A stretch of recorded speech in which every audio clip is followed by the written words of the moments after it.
Roland Lafitte, qui est chercheur, qui a fondé le CELEFA, donc qui fait un travail remarquable sur le plan de l'étymologie, un certain nombre de mots de la langue arabe qui sont passés dans la langue française. Il est auteur, conférencier. Il a, dans sa vie, beaucoup travaillé aussi, mais mis en place des projets à destination de la jeunesse. Et sur les prénoms. Sur les prénoms. Et effectivement, il est aussi, vous pourrez regarder également, vous taperez Roland Lafitte sur Google. Il y a également son site internet. Vous verrez également l'ensemble de sa bibliographie. Il y a actuellement, l'Institut du monde arabe, il a lancé dans les prisons une exposition sur le ciel des Arabes, c'est-à-dire les étoiles, les constellations. Ça passe dans les prisons. Malheureusement, le Covid nous a interrompus, mais j'ai pu faire qu'une conférence à Fleury-Mérogis. Donc je viens de prison.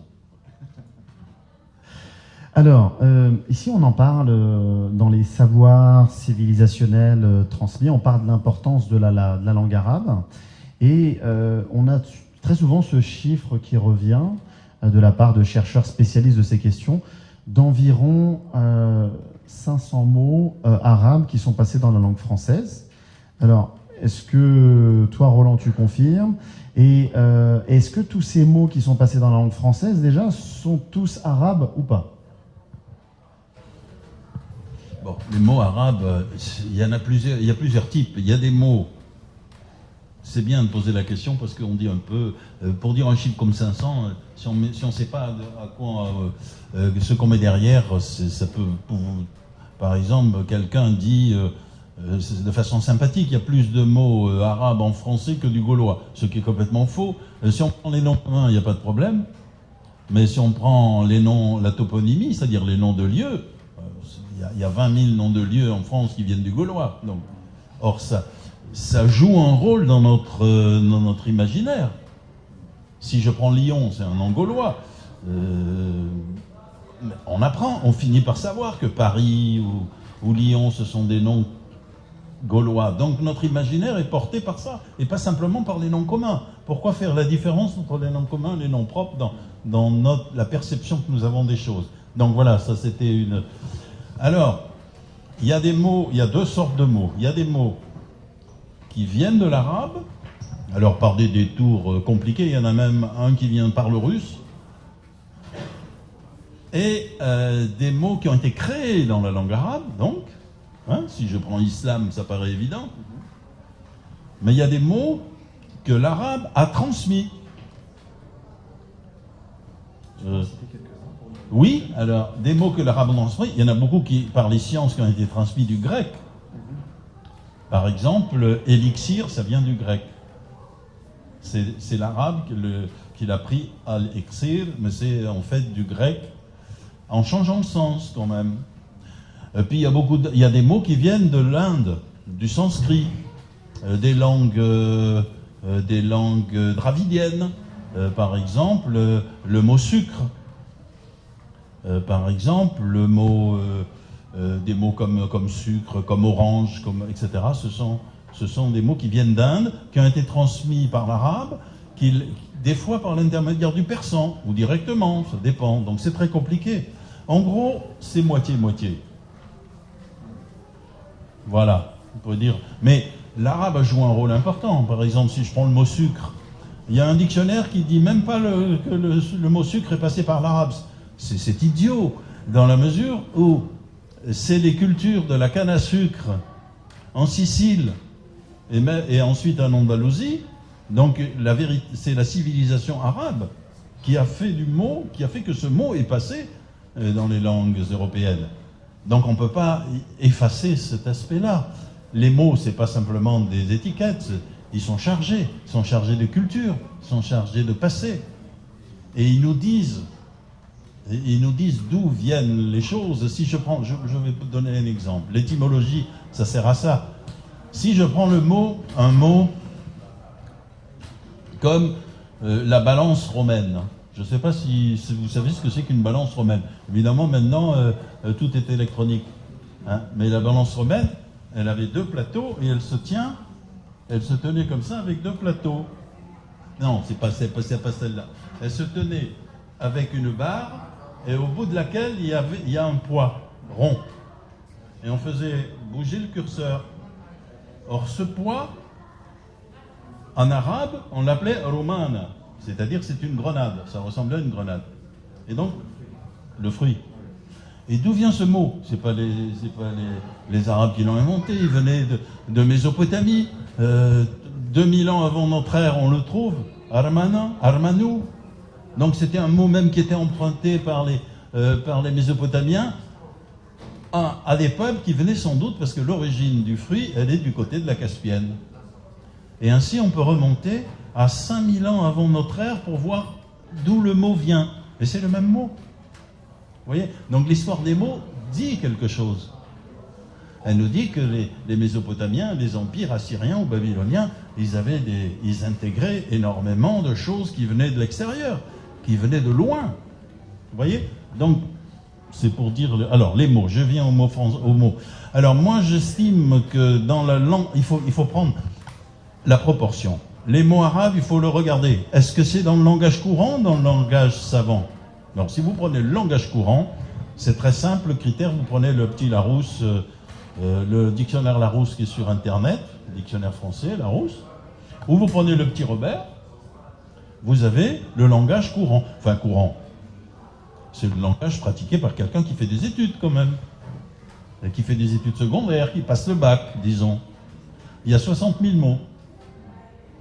Et là-dessus, vous avez 550 mots qui sont passés par l'arabe, créés ou diffusés par l'arabe. Et puis, il faut ajouter, je pense, pour voir l'impact réel, il faut ajouter les mots dérivés. Par exemple, sur le dictionnaire, on met les mots qui viennent de l'arabe, c'est orange. Et qu'est-ce qu'on fait de la couleur orangée, de l'orangeade, etc. Donc, c'est tous ces mots-là, c'est important. Donc, on en ajoute encore la moitié. Voilà pour le langage courant. Maintenant, il y a les langages spécialisés. Oui. Alors, là, c'est vrai que les mots que tu as cités et qui sont disponibles dans tes nombreux ouvrages sur ce sujet-là, on a beaucoup de mots où, effectivement, la civilisation musulmane était, sur le plan scientifique, philosophique, à son apogée. Et donc, effectivement, tous ces mots ont traversé et ont intégré notamment la langue française. Mais je sais que dans tes travaux, tu négliges pas également les périodes contemporaines et que la colonisation aussi a permis de faire rentrer un certain nombre de mots de la langue arabe dans la langue française. Alors, la colonisation, elle est responsable de l'entrée de 2 types de mots. Des mots administratifs. La caïda. La caïda, c'est la loi. Mais si vous prenez le Larousse du 19e siècle, vous allez trouver tous ces mots. Le caïd, par exemple, le tchaouch. Bon, c'est des mots qui sont administratifs. Et il y a aussi des mots de la religion qui sont passés. On a appris ce que c'était qu'une fatwa, ce que c'était, enfin bref, tous les mots, ce que c'était le haïd, puisqu'on dit en français haïd, etc. Donc les mots de la religion, les mots de l'administration, que l'administration française était obligée de côtoyer en ayant sous sa coupe des musulmans. Et puis, il y a les mots qu'on peut appeler les mots de la rue, les mots qui sont venus par 2 biais, les soldats, les Turcos, dont tu parlais tout à l'heure, parce qu'il y avait des régiments amalgamés. Par exemple, dès 1830, on crée des régiments de zouaves et de tirailleurs. Ensuite, on a éliminé dans les années 1840 les Algériens des régiments, même de zouaves, pour les mettre dans d'autres régiments qu'on appelait tirailleurs, ça a donné les Turcos. Mais au contact avec des Français, ces gens, les soldats prenaient des mots. Le Djebel, la Médina, etc., etc. Tout un tas de mots qui sont passés. le kleps, etc., le fameux kleps, qui est un mot, et des mots qui sont venus par les colons. Alors curieusement, c'est pas les mêmes. Curieusement, il y a des mots. Alors, par les colons, ils sont revenus en France à la fin de la colonisation. Mais les mots qui sont venus par l'armée, ils sont immédiatement rentrés en France. Dès que les soldats revenaient, ils les portaient avec eux. Ils allaient dans les campagnes, ils se sont diffusés partout. Alors, il y a entre les deux origines une origine commune, c'est les petits mots pour donner des ordres. Alors, pour donner des ordres, là, FISA, tout ça, là, les mots de commandement, c'est ce qu'on appelait les petits mots. Il y en a beaucoup, hein. Vous les connaissez. Il y a des expressions comme, et je pense que ceux de ma génération et plus âgés, on entendait, quand on était plus jeune, ne fais pas le zouave. Des expressions, oui, toi et ta smala. Et c'est vrai qu'on n'avait pas forcément la culture historique pour comprendre d'où ça venait. Et alors ça renvoie à quoi, du coup, zouave et smala pour les plus jeunes? Le zouave, c'était... dès que les Français sont arrivés, c'était à Oran. Ils ont immédiatement... Il y avait ce qu'on appelait le marzen, c'est-à-dire vous aviez des tribus marzen qui étaient au service du bey pour récolter les impôts, etc., pour faire la police, quoi. Alors ces tribus marzen, les Français les ont pris à leur service.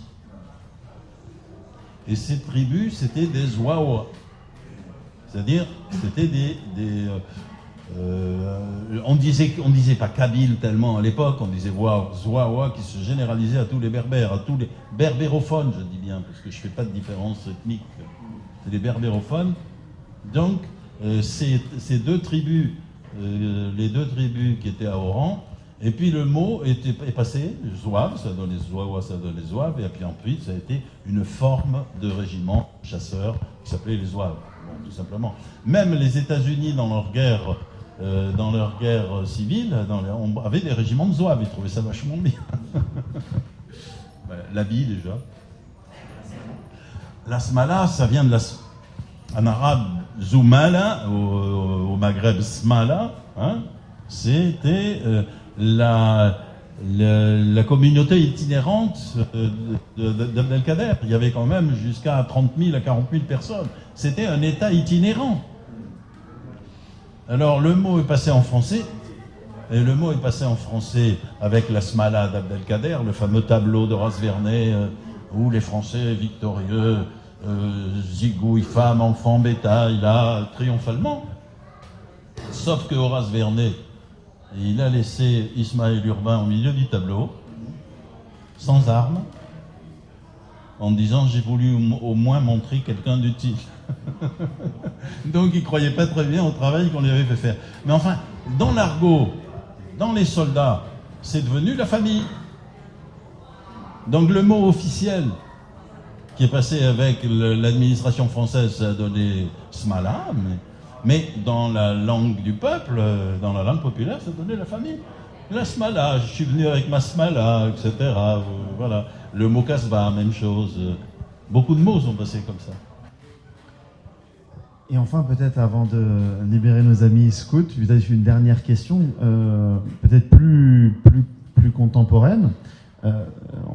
On revient vers un peu plus aujourd'hui. Et parfois même les Français musulmans, les jeunes Français musulmans ne se rendent pas forcément compte de l'impact qu'ils peuvent avoir dans la langue française. Par exemple, le verbe kiffer, c'est quand même aussi des choses qui passent également dans la langue française. C'est une histoire. Alors, le mot kiffer aujourd'hui, bon, évidemment, ça apparaît. Même des ministres kiffent. Mais voilà, tout le monde peut kiffer. C'est un vieux mot en fait, c'est venu, d'abord il a plusieurs entrées dans la langue française à des époques différentes. La première fois que kiff, c'est le kiff, ça a été pris par les littérateurs, les orientaux, les ambassadeurs, etc. Parce qu'ils voyaient ce qu'on appelait le kiff en arabe, kaifa en arabe, kaif ou kif, c'était... c'est quelque chose, c'est une manière, mais c'est la manière de faire du bien.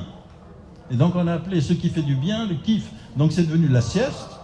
Au Moyen-Orient, c'est la sieste, le kiff, faire son kiff. Mais c'était aussi le hashish.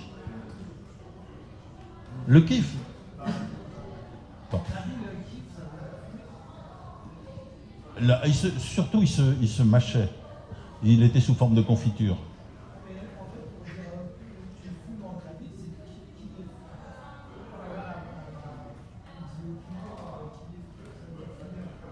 Oui, mais fumer au bon sens, ce qui fait du bien. C'est l'équivalent de Z là, si vous voulez aussi, qui est passé en français. C'est passé en français. Donc, vous avez tous ces mots, il y en a des quantités. Alors, en gros, j'ai à peu près calculé que les mots qui sont rentrés post-colonisation, c'est-à-dire après 62, bon, il y en a quelques-uns qui sont venus avec les rapatriés. Il y en a quelques-uns qui sont venus avec les Juifs d'Afrique du Nord, quelques-uns. Et surtout, la grande masse est venue par l'intermédiaire des banlieues, si on veut, par l'intermédiaire des banlieues. Dans les banlieues, on est avec sa famille, on est dans son quartier, on parle les mots de chez soi. Et puis les mots passent dans le quartier. Et puis certains passent à l'école. Et de l'école, avec les autres, eh ben, ils passent partout. Et ils se déversent même dans la langue commune, comme qui fait. Mais il y en a d'autres qui restent chez les jeunes. Comme Wallah. Wallah, aujourd'hui, c'est passé... Il n'y a plus besoin d'être musulman pour dire Wallah. Hein, ça passe partout.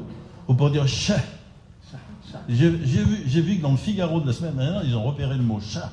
Ils ont trouvé.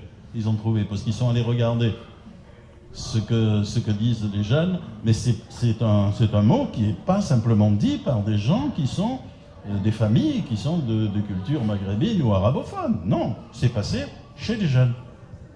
Donc l'école et le rap ont créé une sorte de langue des jeunes. Moi, j'ai passé à peu près, je me suis payé à peu près 500 textes de rap pour regarder ce qui a été fait. Et effectivement, il y a pas mal de mots qui sont passés par là. Voilà. Merci Roland, et je pense que peut-être prendre une question, oui, pour madame, et ensuite on...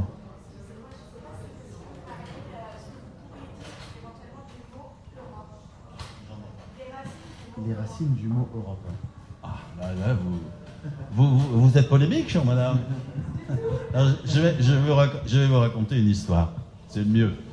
Non, il y avait un débat organisé à la Sorbonne, organisé il y a une dizaine d'années par un institut de géostratégie, géopolitique chypriote. Et il y avait tout le gratin là, des Français qui s'occupent de la Méditerranée, qui font semblant de faire des choses. Bon. Et à un moment donné, moi je lève la main et puis je dis la meilleure manière de parler de réciprocité, d'interpénétration réciproque des cultures, vous comprenez ce que ça veut dire? Ça veut dire qu'il y a un entremêlement des cultures européennes, des cultures... C'est le mot Europe. Europe, ça vient du phénicien. Alors, par exemple, l'ougarite, qui est une langue de la région, du portail de Syrie, il y a deux mots pour dire l'Est et l'Ouest. L'Ouest, c'est un rarab ou arab ou rarab, enfin, c'est la même racine arabe. Et l'Orient, c'est qadem, ce qui est devant. Parce que quand on regarde le soleil levant, qadem. Si bien que la fameuse Europe qui a été enlevée par Zeus, vous faites allusion à ça, elle est enlevée par Zeus qui, comment dire, elle vient d'où? Elle vient de Byblos. Et son frère s'appelle comment? Il s'appelle Cadmos. C'est lui qui a amené l'écriture aux Grecs. Donc vous voyez, il y a toute une histoire.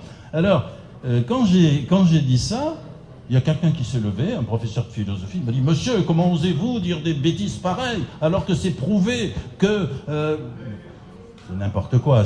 Et quelle est comment dire, l'étymologie de Cadmos? Enfin, ce qui est quand même intéressant, c'est de penser que le frère et la sœur sont donnés par des mots de même langue. Donc c'est une confirmation. Or, Cadmos, c'est évidemment le sémitique Qadim. Forcément. Et donc Europa, c'est beaucoup plus. Il y a beaucoup de chances que ce soit l'Ouest, l'idée de l'Ouest. Rarb, on dit en arabe. Voilà. Très bien, merci. Je pense qu'on peut applaudir notre ami Roland.